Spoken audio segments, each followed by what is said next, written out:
1, 2, 3, 4.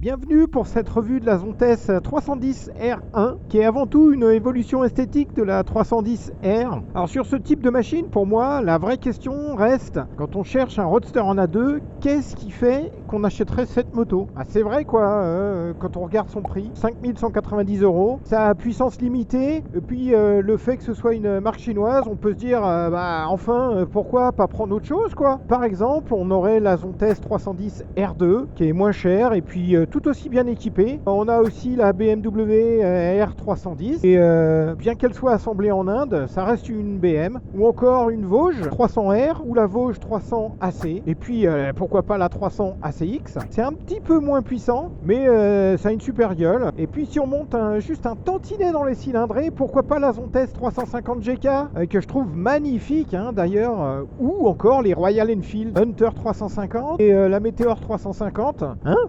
Pourquoi pas? Et puis là, j'ai même pas encore commencé à lister toutes les motos à la limite du A2. Tout ce qui est en général sous les 500 cm3, et puis toutes les motos bridables du marché. Donc pas des A2 natives, mais des qui font comme si. Quasiment toutes les marques proposent l'accès à ces machines surpuissantes en produisant des modèles de 95 chevaux ou moins qui sont bridables. Donc la liste est longue, très longue. La question demeure. Mais pourquoi choisir cette Zontes 310R1? Je tiens encore une fois à remercier toute l'équipe Zontes à Salon de Provence, Fred en particulier, qui me prête cette machine aujourd'hui. J'en profite aussi pour te proposer de t'abonner. Si t'aimes ce genre de petits essais, il y en aura d'autres, où tu peux juste mettre un petit pouce pour commencer aujourd'hui. Ça fait toujours plaisir. Dans tous les cas, merci d'être passé voir la vidéo. N'hésite pas à laisser un commentaire, ça fait progresser la chaîne, et puis moi, je réponds à tout le monde. Bon, allez, attaquons le sujet. Est-ce qu'on pourrait choisir la Zontes 310R1 pour le plaisir de conduire qu'elle procure? Alors, aucun doute,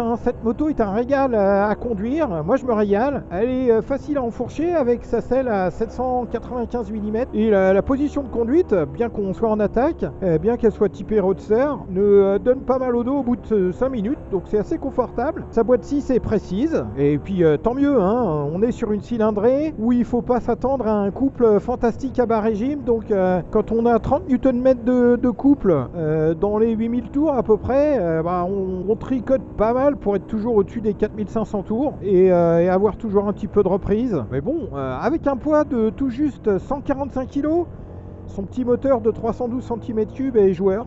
Et puis on peut même arsouiller un petit peu si on reste au-dessus des 7000 tours. C'est la même unité que sur tous les 310 de la gamme Zontes, avec les mêmes performances et les mêmes modes de conduite, à savoir Eco et Sport. Faut quand même souligner qu'il n'y a pas une différence terrible entre Eco et Sport. Et aussi, elle procure du plaisir à la pompe, avec une petite conso de moins de 3 litres 9. Moi je me souviens, je faisais du 3 litres 7 de moyenne avec ma 310T. Est-ce qu'on pourrait l'acheter pour son prix imbattable? Non, parce qu'il n'est pas imbattable. Cette Zontes n'est pas la moins chère parmi toutes ses concurrentes. Elle reste quand même super abordable en neuf, mais elle est plus chère de 200 € que la Zontes 310 R2 par exemple. Elle est plus chère de 700 € que la Vosges 300 ACX et la Royal Enfield Hunter, qui sont toutes les deux à 4490, et elle est plus chère de 940 € que la Vosges 300 AC, qui est elle à 4250 €. Elle reste par contre moins chère que les BM 310R, qui est elle à partir de 5690 €. Elle est encore moins chère que la Zontes 350 GK, plus gros cylindrée, mais qui est à 5490 €. Et elle sera moins chère que des motos à la limite du A2 en natif, comme la plupart des 400 et des 500 cm3, comme les Husqvarna Svidpilen 401 ou la Svartpilen 401, la Benelli 500 Leontino, la Vosges 500R ou encore la Honda CB500F par exemple. Et elle sera toujours moins chère qu'une grosse cylindrée bridée à deux. Ça c'est certain. Peut-être qu'on pourrait prendre cette moto pour ses origines et puis son réseau ou sa garantie. Là on va mettre un tout petit peu de contexte. sur Zontes.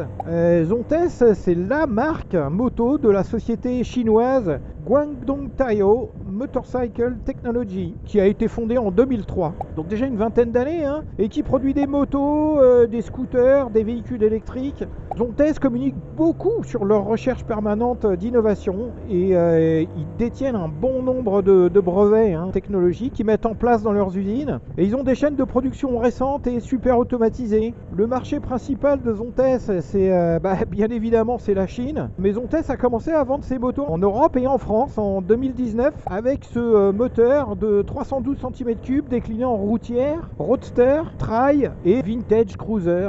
On voit le même niveau d'investissement et les mêmes stratégies d'implantation que celles des constructeurs japonais dans les années 70. Et elles ont toutes réussi à mettre une patte en Europe avec une cylindrée en particulier dans ces années-là, c'est-à-dire les 750. Par exemple, Honda et sa CB750, Suzuki avec sa GT 750 et Yamaha qui avait une gamme RD et puis qui a bien vendu sa RD 750. Donc pour l'instant, Zontes mise sur des petits moteurs en Europe, les 350, 310, 125, donc principalement des motos mais aussi des scooters. Par exemple les 125M et 310M. Concernant le réseau, il n'est pas encore super étendu, mais il se développe. Il compte aujourd'hui une cinquantaine de concessionnaires en France et ça continue à grimper. En termes de garantie, la Zontes 310 R1 est garantie 3 ans. C'est pas mal, mais pour une marque qui cherche à montrer sa qualité et son service, il pourrait même monter à 4 ou 5 ans. Ça aurait beaucoup de poids, j'en suis sûr. Alors est-ce qu'on pourrait prendre cette moto pour son look et son niveau d'équipement ? Elle est bien belle et bien valorisante pour une petite bécane. La liste des trucs remarquables sur cette moto est assez longue.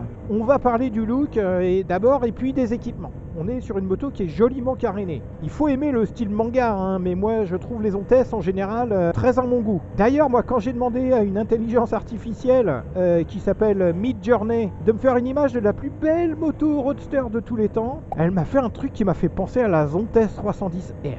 Franchement, cette moto a un petit lèche-roue avec un petit aileron. La R2 a aussi un lèche-roue, mais pas le petit aileron. Donc c'est une petite touche supplémentaire esthétique spécifique pour la R1. Comme on parle des roues, on va parler des jantes. Devant et derrière, on est sur du 17 pouces avec un beau boudin de 160 mm à l'arrière qui renforce l'image sportive et qui donne un aspect encore plus qualitatif à la moto. Elle a cette sortie double pot court, le pot est en alu et puis il est aussi anti-brûlure, il va rester froid même après avoir roulé des heures. De manière générale, on voit des finitions alu très classe partout. Le guidon, les leviers d'embrayage et de frein, les tiges de support des rétros, la béquille, les repose-pieds, etc. Il y en a de partout. On a des jantes à bâton qui sont très jolies. Même si de près il y a quand même certains endroits avec des petites finitions qui clochent, c'est quand même des belles jantes. Elle a aussi des optiques qui sont très jolies, très fins, bien élancées. Donc au niveau du look, ça va très bien avec la moto. On va regarder maintenant les équipements de la moto. Là aussi, il y a pléthore. D'abord, on a le nouvel écran TFT de la gamme Zontes. Il est très clair, il a un bon contraste. Certaines des infos sont un petit peu petites à lire, je trouve. Ça dépend aussi du choix d'affichage. On a aussi des commodos rétro-éclairés.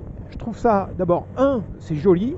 Et 2, c'est super utile dès qu'il commence à faire un petit peu nuit. La moto offre le démarrage sans clé par transpondeur. On ne se rend pas compte de l'utilité de ce gadget jusqu'au jour où on passe sur une moto qui ne l'a pas. Après, on arrive à vivre sans, mais c'est franchement une facilité d'utilisation supplémentaire. Ce transpondeur permet aussi d'activer les commandes électriques d'ouverture de la trappe à essence et de la selle. D'ailleurs, sous la selle se trouve la batterie lithium-ion. La moto est livrée avec un chargeur externe qui permet de garder sa batterie chargée comme un téléphone. Ou de le recharger si on se rend compte que la batterie est déchargée. Tous les feux et clignotants sont à LED, avec un design des optiques qui vont bien, avec le côté sport et fin de la moto. On a le minimum d'électronique sur la moto avec juste l'injection et l'ABS avant et arrière qui sont fournis par Bosch. Devant, on a une fourche inversée qui fait bien le travail. Ah, et puis j'allais oublier, il y a bien entendu cet amortisseur monobras oscillant à l'arrière qui fait toute la différence avec le modèle R2. Ben, ça donne vraiment une image super moderne à ce petit roadster, hein. C'est ce qui le différencie du R2. En conclusion, si vous cherchez une moto de cette puissance, avec une liste d'équipements à n'en plus finir, un look ravageur et en plus une spécificité high-tech, à savoir ce monobras oscillant arrière qui passe pas inaperçu, alors pas de doute, cette Zontes 310 R1 est faite pour vous. En tout cas, je vous conseille vivement d'aller la voir, en vrai, hein, de l'essayer, d'essayer aussi la R2 et la 310T et la 310X et la 310V si vous avez le temps. Et puis si vous avez des questions, n'hésitez pas à les poser en commentaire. Moi de mon côté, la prochaine Zontes que j'aimerais essayer, c'est la 350 GK. En attendant, gros V à tous et à bientôt pour un prochain épisode. Ciao ciao.